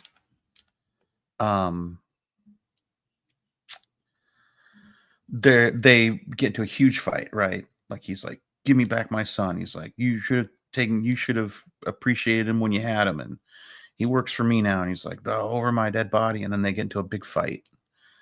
This is years of rivalry. And so the fight happens, and then there's like one big giant anime face off, like hand raise versus breath. And how'd it go? Huh?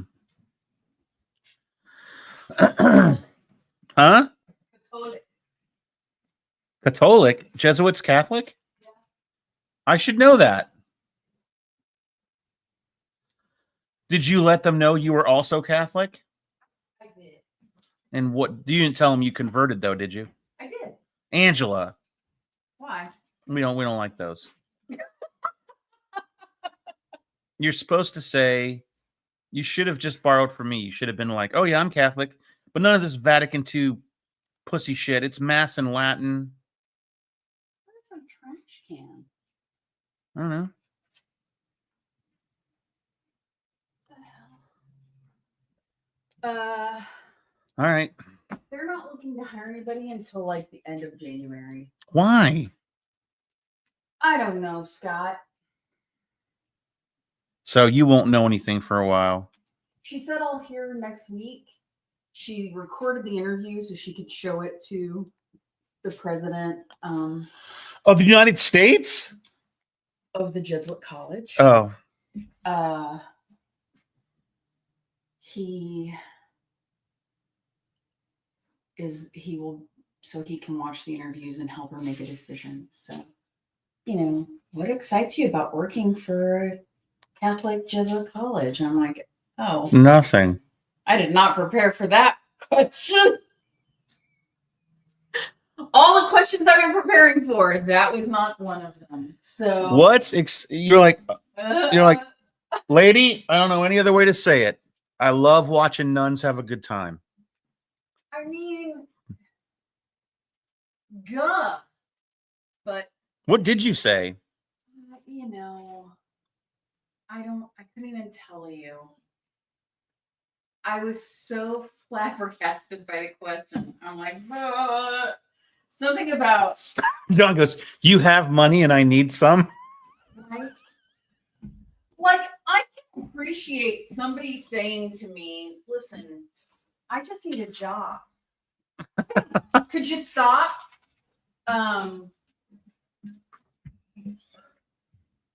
you have an open position, I can perform duties to get that position done, then you pay me in money. That's the bulk of our transaction. Do I need to do research and be that excited? Yeah. I need a job. That's what excites me about working for you. You're offering me money to do work. I'm very excited about helping you raise the next generation of I did Catholics. say something. You about- didn't. I said, for everybody, I use this post-COVID. I felt like I wanted to make a difference in people's lives. And the gift I have is support. I'm detail oriented, I'm organized. And if I can help support someone who is directly making that impact, then I feel I've done my part. That's a great answer. God, that's a great answer. So I have used that answer for every single interview so far. Good. And they'll never suspect it's bullshit. It's not bullshit. Oh, That's true. I know, baby. But in this one, I did say something about, and you're shaping the future minds of America, blah, blah, blah. Oh, boy. How stupid. So, yeah, I don't think I'm getting that one, but Whatever. You don't know. There's no way to know. it doesn't matter because the clinic's going to offer it. Well, that's true. That is very true. I jumped on my computer and theirs is the last interview I did. And I guess I didn't close out of the link she sent me for the meeting. Stop. And they were in their meeting and I could hear it all. Oh. And I'm like, huh? Okay. Let me close. And they're sitting there working and they hear Angela Kurtz has left the meeting. They were talking. They never seemed to be aware. Oh. There at all. Well, that just cost you the job. Way to go. Whatever. It might have, Scott. Why do you say that?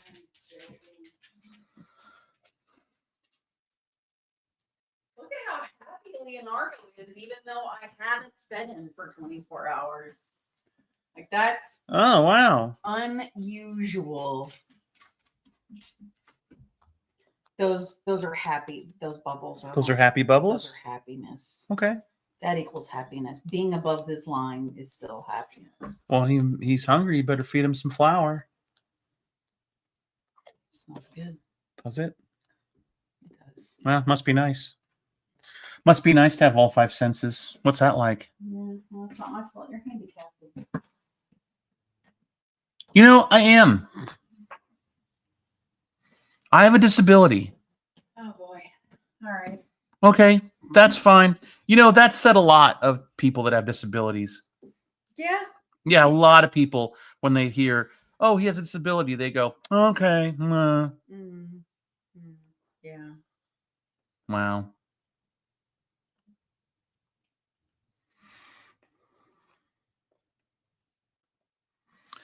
I guess I just don't have the right kind of disability. There's that. Yeah. I'm used to being discriminated against by you smellies.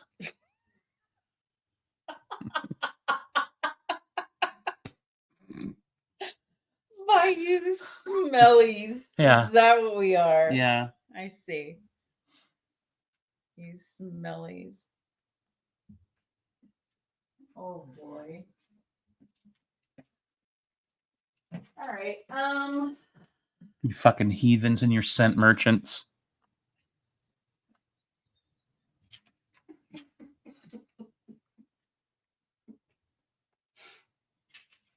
You're such a... Oh God.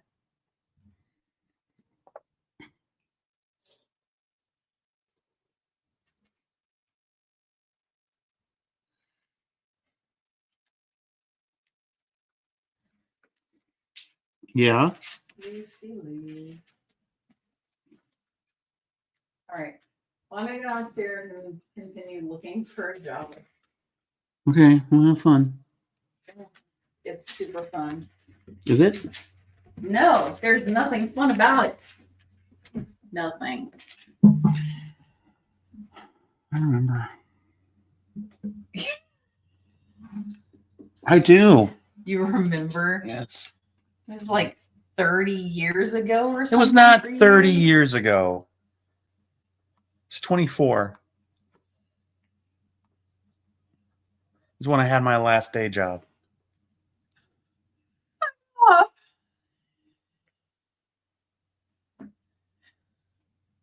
I remember. You know, I built an empire out of thin air with nothing but my wits and my ability to draw fart jokes inside of boxes. Yeah. And it did well for us for a long time. Yeah, I know. But I love my dad.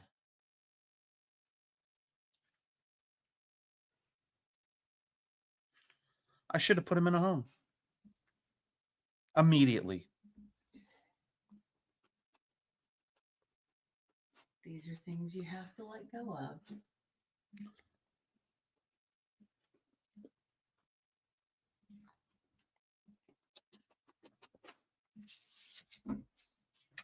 Nah, I'm glad we had that time with him. I know.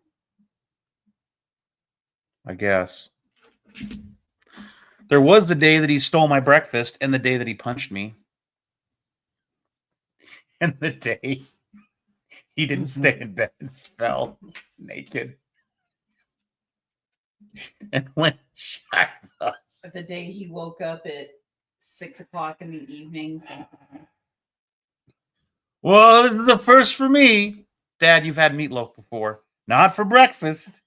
What are you talking about? It's 6 in the evening. Oh, it's not 6 in the morning? No. Did you wake up from a nap and think it was tomorrow? Yeah. No. We wouldn't feed you meatloaf for fucking breakfast.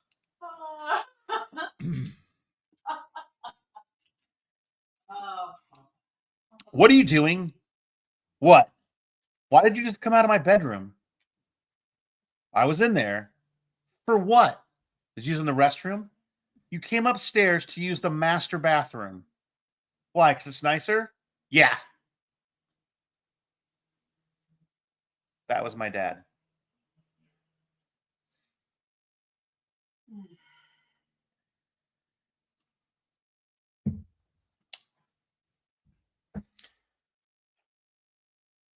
That time, you were upstairs and you were like, what's going on down there? And then the smell made it up here, right? No, I started down the stairs and Brian said, don't come down here. Don't come down here. And the smell hit me at the stoop. And I was like, whoa. Dad, you need to get up and go into the toilet because that colonoscopy stuff's going to hit fast. And you're going to shit your pants. Too late, son. What? Too late. All right, get up. And the funny part about it is he's on the toilet now and he's actively shitting. Yeah. And he just keeps pointing at his leg. And I'm like, yeah, Papa, I know you shit all down your leg.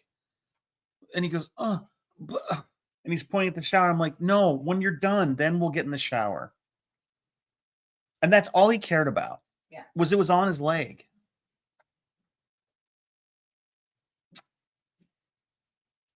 And we turn around for 1 second and he's got that goddamn shower on because he's got to get in the shower. We're like, Dad, you're not done yet. Sit down. There was that day we heard the shower running for like an hour and a half. Yeah. And go downstairs. How long is he showering, Scott? Is the water still on? Yes. We went downstairs. He's naked in his chair. And steam is pouring out of the bathroom. It's got to heat up. Not for an hour and a half. Dad, what are you doing? Watching TV. Why are you naked in your chair? I'm going to take a shower. Yeah. How long has the water been running? It's got to warm up. It's been an hour. Has it? Get in the goddamn shower, Dad. It's going to be cold now. The whole downstairs was full of, it was like a sauna. Yeah. Fuck. So we have all those stories. That's what I gave up for my business. All that work gone.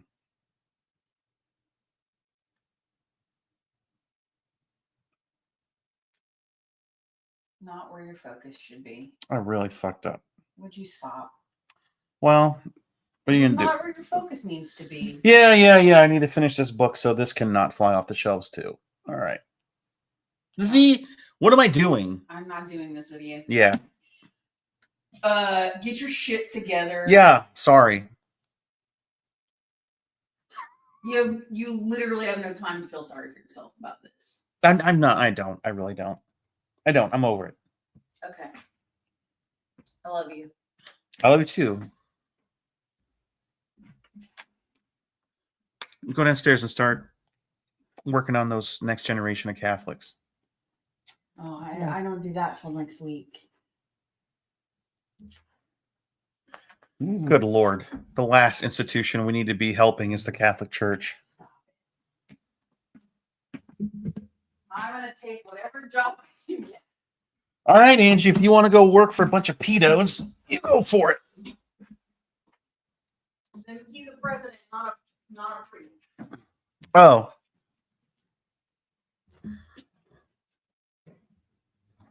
These are college kids. They're too old for that. Oh, yeah. No, their priests aren't interested in college kids. They're way too old. Good Lord.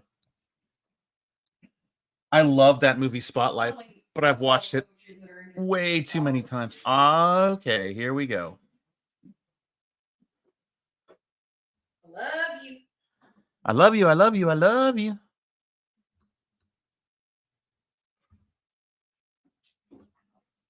Oh, shit.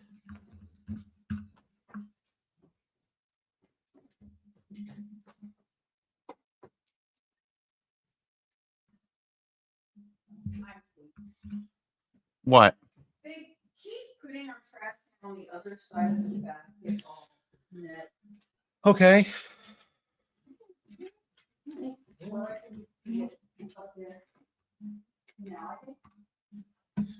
Gotcha.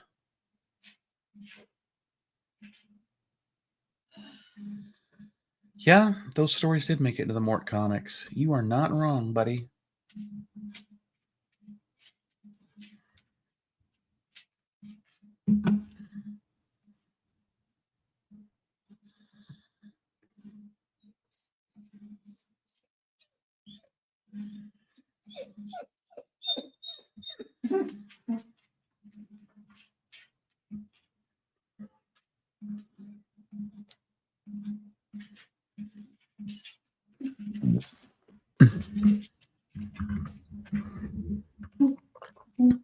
Yes, Lucy. I know. It's very, very bad.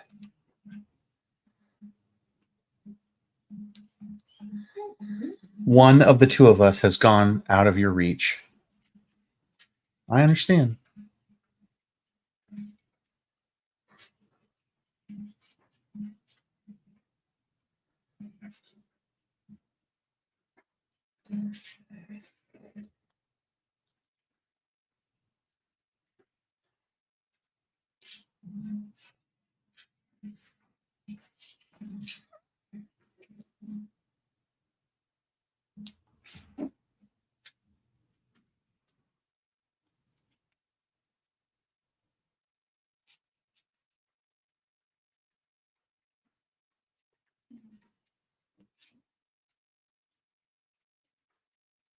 I hated making Ding. I never enjoyed making that comic.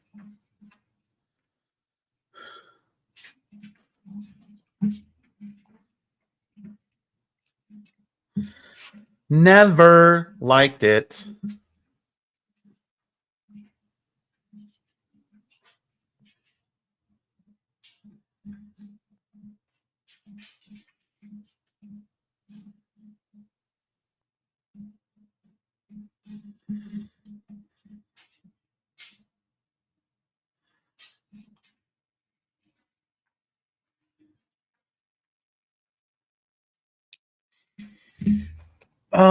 So listen, I'm going to.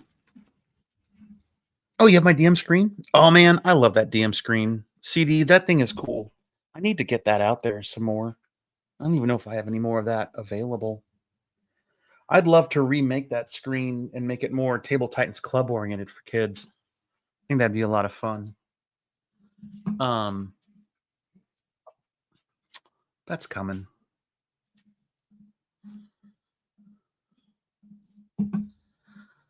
Hey guys, I think I'm gonna split. I got a couple things I need to do away from the computer. But we'll be doing this more this week. What day is it? Thursday? I'll stream tomorrow. I will stream tomorrow, guys. But in the meantime, take care of each other. And don't be like me today. Be positive. This was I spent too much time talking about how I've been feeling negative, and I kind of slid into it again. But we'll be back tomorrow with more exciting adventures of drawing comics and talking about shit and lift each other up. Let's keep doing that in 20. You guys are awesome. I don't care that there's not a ton of viewers on this channel. I love you guys. You guys keep me company every day while we do this stuff, and while I work on this stuff, and I love you for it. I love hanging out with you guys. All right. That's right, Melissa. The only one here mean to Scott is Scott, and Scott needs to knock that off, or we're gonna ban him. All right, guys. Happy Thursday. Go out there and kick ass. Like Papa says, swing for the fences, do great things. I love you guys. Click, dial tone.